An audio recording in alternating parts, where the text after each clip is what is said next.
Hi everyone, my name is Lucas, product manager for Sidestream auction services, and I'm very happy to give you a quick demo walkthrough of our MVP. We created the first UI that facilitates participation in collateral auctions via flash lending feature. This means there are no capital requirements for participation, so a user doesn't need to have any DAI balances available. The only requirement is actually to have some ETH in order to pay for the transaction fees. Let's dive right away into the UI. What you can see here is the main auctions table that contains all of the active auctions and those that need to be restarted. For demo purposes, we are currently on Kovan testnet, indicated here in the header as well. And that is also why we can see some very small ETH auctions currently ongoing here. Now, the selection of one of these auctions provides in-depth information on this particular auction, like, for example, the auction time till it ends. Then we have the current auction price per collateral in DAI and the equivalent collateral price on another marketplace. For our MVP, we focused on Uniswap, but the idea is to connect to other DEXs in the future as well.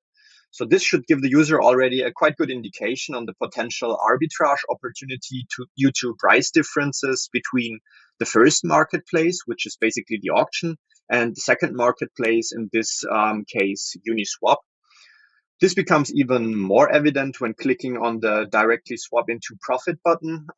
Again, here you can see the different prices, auction and on Uniswap. And we also get an indication on the potential profit that can be made by participating in this auction. We give an approximation of the involved transaction fees, and finally give an indicator on the overall transaction outcome. Now, before the actual execution of the flash lending, two auth steps are required. This is one-time authorization of DAI Choi contract and the authorization of the Clipper contract, which needs to happen once per collateral type. Now, since these have been done for the wallet in use in the past, we do not have to do them and can directly execute the flash loan. But before that, let's have another look into the wallet to re-emphasize the point that there is really no DAI requirement, so no capital requirement to participate in this auction. Now, if we hit the execution button, we are, as always, prompted with the MetaMask window to confirm the transaction fees. We are doing that. And now we get a visual indication here with this toast notification in the top about the current status of the transaction. Of course, depending on the current network congestion, this can take some time. But with the notifications here and also the spinners, we want to prevent to leave the user in the dark about the current transaction state.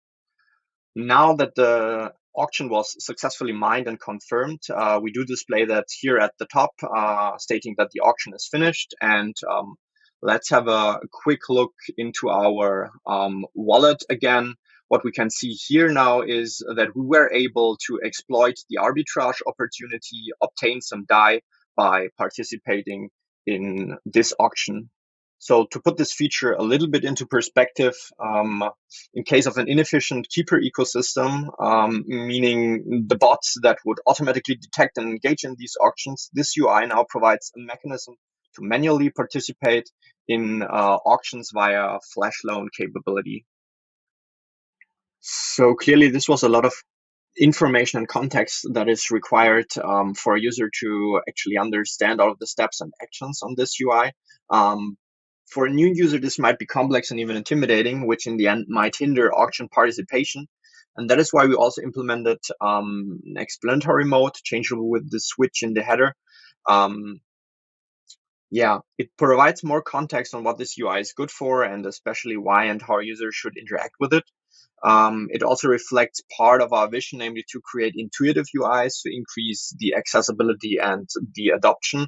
And if we think one step further, it even helps stability, because not only experts are now able to participate, but also a wider audience being comfortable to participate in the auctions, which in the end might increase chances that protocol debt is covered with auction participation. Speaking of features, we have this narration-based flow here where the user is able to read from top to bottom to understand all of the context and what's going on this UI.